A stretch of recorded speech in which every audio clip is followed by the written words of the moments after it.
भाई ये जी सुबह सुबह क्या दिखा दिया जी, पोर्चुगल वर्सेस क्रोएशिया तो कुछ खतरनाक है गेम रहा। ये हार्ट अटैक वाले पेशेंट तो देखे ना, मुझे खुद हार्ट अटैक आने वाला था एक टाइम पे तो।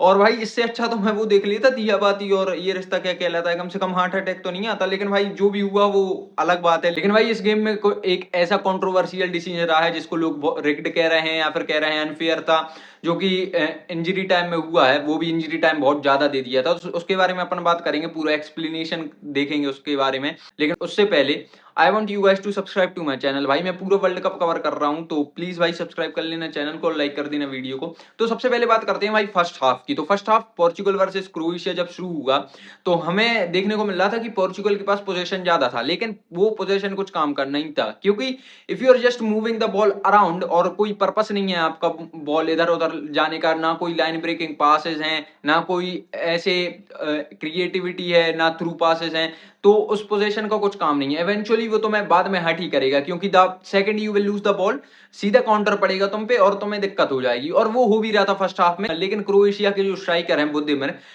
He was very wasteful. अगर वो स्ट्राइकर नहीं होते तो आई थिंक पहले ही हाफ में गोल आ जाता क्रोएशिया का, लेकिन होपफुली वो नहीं आया। एंड पोर्चुगल यही वेस्टफुल खेलती रही, इधर उधर साइडवेज पासेस चलाती रही, ना कोई क्रिएटिविटी था। और जो लोग इस पोर्चुगल की मिडफील्ड को इतना ग्लेज करते हैं, best midfield in the world, ये वो कहते हैं भाई, तो बिल्कुल नहीं है ऐसा। तो मैं देखने को मिल देगी भाई ये ब्रूनो फर्नांडिस विटीनिया सब चमन चमन थे भाई आज के मैच में। इनका ना कोई क्रिएटिविटी थी। मुझे समझ में नहीं आता भाई, जब ये लोग क्लब से खेलते हैं तो इतना फाड़ खेलते हैं, और the second they enter the pitch as a national team player, भाई इन लोग का गेम शिट हो जाता है। आई मीन मुझे नहीं पता कि रॉबर्ट मार्टिनेज के कुछ ऐसे इंस्ट्रक्शन है या फिर वो फ्रीडम नहीं देता इनको, जो भी हो भाई, लेकिन इनका भाई पूरा शिट गेम था। सेकंड हाफ जैसे ही शुरू होता है अपन को देखने को मिला कि क्रोएशिया पहले 10-15 मिनट बहुत अच्छा खेल रही थी, जो कि अपन को गेम में दिखा ही। सेकंड हाफ के शुरू होते ही बुद्धिमर को सब्स्टिट्यूट कर दिया था उन्होंने और पेरिसिच आ गए थे। एंड जैसे ही वो आए थे उनके काउंटर और अटैक बनना शुरू हो गए थे। और लूका मेड्रिच भाई सल्यूट है भाई लेजेंड को, इतनी उम्र के बावजूद भी भाई जो उसने परफॉर्मेंस दी है आज के मैच में, भाई उसके बारे में कोई बात नहीं करेगा। लेकिन भाई मैं बात करना चाहता हूं भाई, वो परफॉर्मेंस भाई एलीट लेवल की थी, ठीक है, ऐसे कोई मामूली नहीं दे सकता उस उम्र पे कोई भी परफॉर्मेंस। एंड देन भाई वो इवेंचुअली स्कोर भी करते हैं पहले ही सेकंड हाफ के 10-15 मिनट में। एंड देन भाई केओस हो जाता है पोर्चुगल टीम के अंदर, भाई सब हड़बड़ा जाते हैं, सबका दिमाग मतलब अलग ही हो जाता है। एंड देन रॉबर्टो मार्टिनेज को इसके लिए मुझे प्रेज भी करना पड़ेगा, मैं क्रिटिसाइज तो करता ही हूं, लेकिन भाई जो उसने सब्स्टिट्यूट किया आज के मैच में, उसने थोड़ा भी हेजिटेशन नहीं दिखाया और ब्रूनो फर्नांडिस, विटीनिया, जाओ कंसेलो और अपने पेड्रो नेटो को एक साथ सब्स्टिट्यूट कर दिया। एक साथ पूरे 4 सब्स्टिट्यूशन एक साथ कर दिए, और वो लाते हैं फिर नेल्सन सेमेडो को, अपने फ्रांसिस्को कॉन्सेगाओ को, बर्नार्डो सिल्वा को। इन प्लेयरों के आने के बाद थोड़ा अपन को मूवमेंट शिफ्ट होते हुए दिखा। एंड होपफुली भाई रेनेटो वेगा भाई क्या ब्रिलियंट प्लेयर है भाई, ये सेंटर बैक बहुत भयंकर है, मुझे तो भाई पर्सनली बहुत अच्छा लगता है। क्योंकि तुम अगर एक चीज नोटिस करोगे कॉर्नर्स पे भाई वही हेड उसकी प्रेजेंस थी हेडर में, जितने कॉर्नर्स मैंने देखे उसी ने ट्राई किया है। एंड उसी का फायदा हुआ अब पोर्चुगल टीम को, रेनेटो वेगा ने हेडर मारा और प्लेयर ने पकड़ लिया उनको, तो वो पेनल्टी दी गई। एंड फिर क्रिस्टियानो रोनाल्डो ने स्टेप अप किया। एंड भाई तो जिसको भी लग रहा हो भाई कि पेनल्टी मारना बहुत आसान है, तुम एक बार इमेजिन करो भाई, मेरी गांड फट रही थी इधर से देखने में।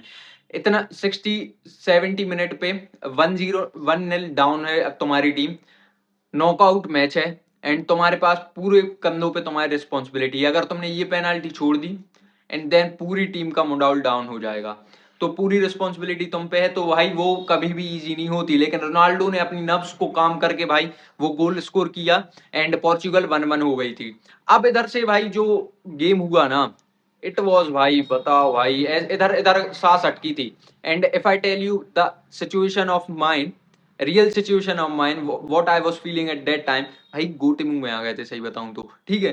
तो उसके बाद जो इंटेंस गेम चला है ना, ओए होए होए होए होए, लेकिन फिर 80th मिनट पे अपने रॉबर्टो मार्टिनेज रोनाल्डो को सब्स्टिट्यूट करते हैं। रोनाल्डो डिसअपॉइंट थे, वो दिख रहा था मैं, लेकिन भाई मैं खुश था। क्यों खुश था मैं? भाई मुझे लग रहा था उस टाइम पे अगर पोर्चुगल ये मैच हार जाती है और रोनाल्डो पूरा गेम खेलते हैं तो कहीं ना कहीं रोनाल्डो पे ऊपर ब्लेम जाएगा कि वो इधर पे रहे थे, वो कुछ नहीं कर पाए या वो। तो मुझे एक ऐसा फ्री माइंड लग रहा था, जो भी रोनाल्डो फैन है उनको भी शायद लग रहा होगा कि चलो रोनाल्डो सब्स्टिट्यूट हो गया, रोनाल्डो ने अपना काम कर दिया, उसने पेनल्टी स्कोर कर दी, अब पोर्चुगल टीम की बारी है। तो थोड़ा सा रिलीफ मिला था उधर पे एज अ रोनाल्डो फैन, लेकिन ऑब्वियसली रोनाल्डो को नहीं मिला था, उसको पूरा मैच खेल रहा था। लेकिन जो गोंजालो रेमोस आए भाई, top notch substitute Roberto Martinez का भाई, देखो बहुत क्रिटिसाइज करते हैं रॉबर्टो मार्टिनेज को, मैंने कहा जैसे कि प्रेज करना पड़ेगा।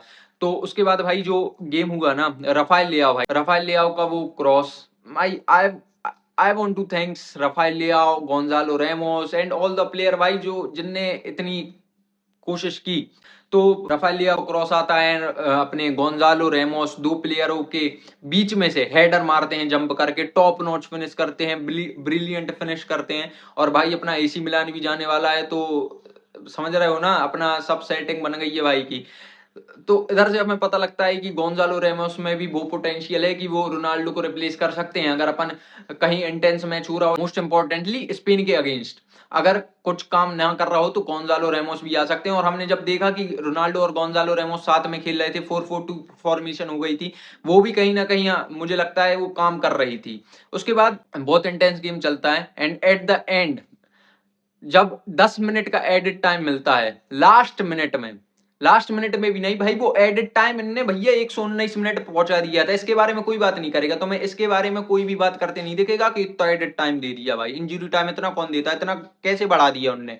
लेकिन भाई उसी टाइम में एक गोल आ जाता है, और अगर तुम उसको ध्यान से देखोगे ना, तुम इधर पे दो सिचुएशन है, ठीक है। इस वाले गोल पे जो क्रोएशिया ने मारा, इधर पे क्रॉस आता है और प्लेयर हेडर, ऐसा लगता है उधर पे कि उसका हेडर टच हुआ है, एंड देन अपने रेनेटो वेगा के हेड से प्लेयर के पास जाती है, जो कि ऑलरेडी ऑफ साइड था। तो जब वो लॉन्ग बॉल आती है उस पॉइंट ऑफ टाइम पे वो प्लेयर ऑफ साइड नहीं था, लेकिन जब उसके हेडर से टच होती है उसके टीममेट के, तब उस टाइम पे वो अपना प्लेयर जो था वो ऑफ साइड था। तो वीआर चेक होता है, उधर पे पता चलता है कि चिप लगी रहती है भाई, ठीक है, उस बॉल में चिप लगी रहती है। तो तुम नहीं कह सकते कि यार ये तो हेडर टच नहीं है, क्योंकि जो अपनी जो चिप लगी होती है वो ग्राफ ऑल्टर कर रहा था, अगर तुमने देखा होगा तो मैंने इधर लगा दूंगा, ठीक है। तो वो जब ग्राफ ऑल्टर कर रहा है तो ऑब्वियसली वो टच हुई है बॉल।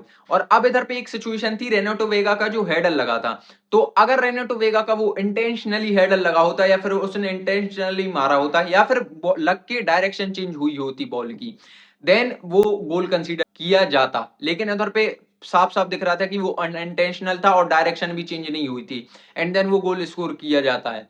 तो ऑब्वियसली भाई वो ऑफ साइड थी एक, तो जो भी जिसको भी समझ में नहीं आया भाई, मैंने पूरी कोशिश की आपको समझाने की। एंड वंस अगेन भाई सब्सक्राइब कर लेना चैनल को अगर आपने अभी तक नहीं किया है। मिलते हैं नेक्स्ट वीडियो में, थैंक्स फॉर वॉचिंग।